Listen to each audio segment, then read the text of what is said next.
हे yo guys, तो आज हम लोग आए हैं हाई कोडर्स एपिसोड 4 में। आज हम लोग करने वाले हैं डीएनए को एमआरएनए में transcribe with using some programming skills. तो ठीक है। तो मैंने पहले प्रिंट कर दिया कि एटलीस्ट आइडिया तो लग जाए कि क्या करने का है। तो फिर मैंने बता दिया कि ये डीएनए सीक्वेंस वाली चीज़ है ट्रांसक्राइब करने के लिए। तो हम अपना जैसे बताया वैसे कर दो, ठीक है। अभी A equal to list input DNA sequences वैसा लिख दिया, ठीक है। अभी डीएनए सीक्वेंसेस जो है वो स्ट्रिंग है, वो मतलब वैसा ही रहेगा। उसके बाद एक लिस्ट बनेगा जो तुम डालोगे। तो ये यूज़र से लिस्ट लेता है। तो ये काफ़ी अच्छी चीज़ है, क्योंकि तुम पता नहीं कौन सी डीएनए सीक्वेंस आ जाए, तो तुम्हें हमेशा एक यूज़र की बात सुननी पड़ती है इसमें। अब अगर तुमने यूज़र की बात सुन ली, कस्टमर इज़ किंग बोल दिया उसे, तो अब हम लोग आते हैं प्रिंट करने पे कि एडेनाइन कितना डाला, साइनिन कितना डाला, ग्वानिन कितना डाला और थाइमिन कितना डाला।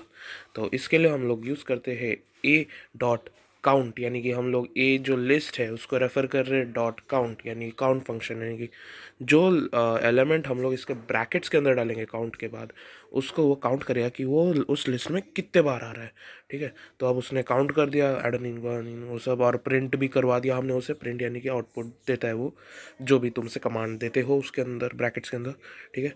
अभी हम लोग उसके बाद आ रहे हैं print length of your DNA sequence, len A. अब ये length of your DNA sequence तो स्ट्रिंग है, वो तो डायरेक्ट आ जाएगा। और उसके बाद लेन ए, यानी कि वो जो लिस्ट है ए, उसका फुल लेंथ कितना है, यानी कि वो कितना बड़ा है, यानी कि तुम्हारा डीएनए सीक्वेंस कितना बड़ा है वो उसे दिखा देगा। अब उसके बाद आता है फॉर आइटम इन ए। अब हम लोग सिर्फ कंडीशंस लगा रहे। अब एक एक एक ए जो लिस्ट है उसके अंदर के लिए, अब अगर if item equal equal to A, अगर उसके अंदर एलिमेंट्स इक्वल इक्वल यानी कि कंडीशन है, अगर वो ए हुए तो हम लोग डॉट डॉट लगाते हैं, इफ कंडीशन में पता ही होगा। तो उसके बाद हम लोग नीचे जाते हैं, फिर हम लोग दबाते हैं प्रिंट यू, यानी कि अगर ए निकला आइटम में तो यू डालने का, क्योंकि यही होता है हमारे में। अगर डीएनए सीक्वेंस रीड करते हैं तो ए में यू, जी में सी, सी में जी और टी में ए, ऐसा आता है, ठीक है। तो हम लोग वही कंडीशंस लगा देते हैं। एफ आता है पहले, फिर एल एफ आता है, जब तक तुम्हारा लास्ट कंडीशन नहीं आता फिर लास्ट कंडीशन में एल्स लगा देते हैं, फिर उसके बाद आ जाता है तुम्हारा लास्ट कंडीशन, ठीक है। तो प्रिंट यू, फिर एल एफ प्रिंट ये, फिर प्रिंट ए, फिर elif print item equal to C. यानी कि अगर मतलब हम लोग इसमें चेक कर रहे हैं कि अगर वो एलिमेंट जो लिस्ट में है वो इक्वल टू कुछ हो गया है, यानी कंडीशन कुछ सेटिस्फाई हो गई, तो हम लोग प्रिंट क्या करेंगे। और वो कंडीशन में जो डीएनए का सीक्वेंस है जो यूज़र देता है वो रहेगा, और उसका एमआरए ट्रांसक्राइब्ड जो नाइट्रोजनस बेस होता है वो प्रिंट वाले चीज़ में रहेगा, यानी कि मतलब जो प्रिंट वाले कमांड में रहेगा, ताकि वो फाइनल रिजल्ट है, क्योंकि वो पहले वाले क्वेरी का, ठीक है। तो आई होप तुमने समझ लिया होगा कि जो भी हमने जाना है, ऑब्वियसली ये शायद से पहले बन चुका है, बट मैं बस ऐसे मैंने बिना कुछ ज़्यादा रेफ़र किए बस अपना जो बुक था, टेक्स्ट बुक पाइथन का, वो वो पढ़ा, और जो अपना बायो का टेक्स्ट बुक था वो पढ़ा, बस उतना रेफरेंस मैंने लिया है बस, और ये बना दिया है। सो वैसा कुछ सीन नहीं है कि मैंने पहले से बना हुआ है तो उसको लेके आ गया।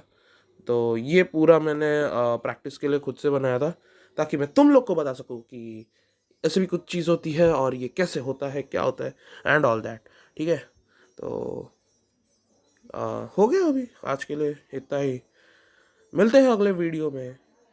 हाँ ठीक है, अगर बना है तो सॉरी भाई, पहले से अगर बना है तो ठीक है, कॉपी भी हुई है तो ठीक है, sorry I don't know, but मैंने ट्राई किया है मैक्सिमम नॉट टू कॉपी। अगर कॉपी हुआ है तो sorry, I can't do anything, sorry, ठीक है।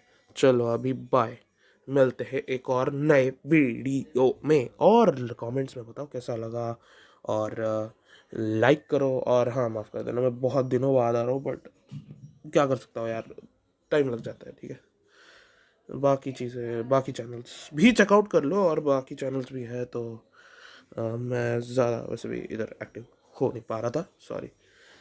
और हाँ, मैं एक चीज़ बताना भूल ही गया कि तुम लोग यहाँ पे उस प्रोग्राम के रिजल्ट्स देख सकते हो। यहाँ पे मैंने कुछ कुछ रिजल्ट्स लगाए, मैंने कुछ कुछ ट्राई किया। पहले मैंने सिर्फ ATGC ऐसा चेक करने के लिए लगाया था कि एटलीस्ट ये चल रहा है कि नहीं। फिर उसके बाद मैंने थोड़े बड़े बड़े कोड्स यानी कि DNA सीक्वेंस ट्राई किए, तो वो भी तुम देख सकते हो। सो बाय।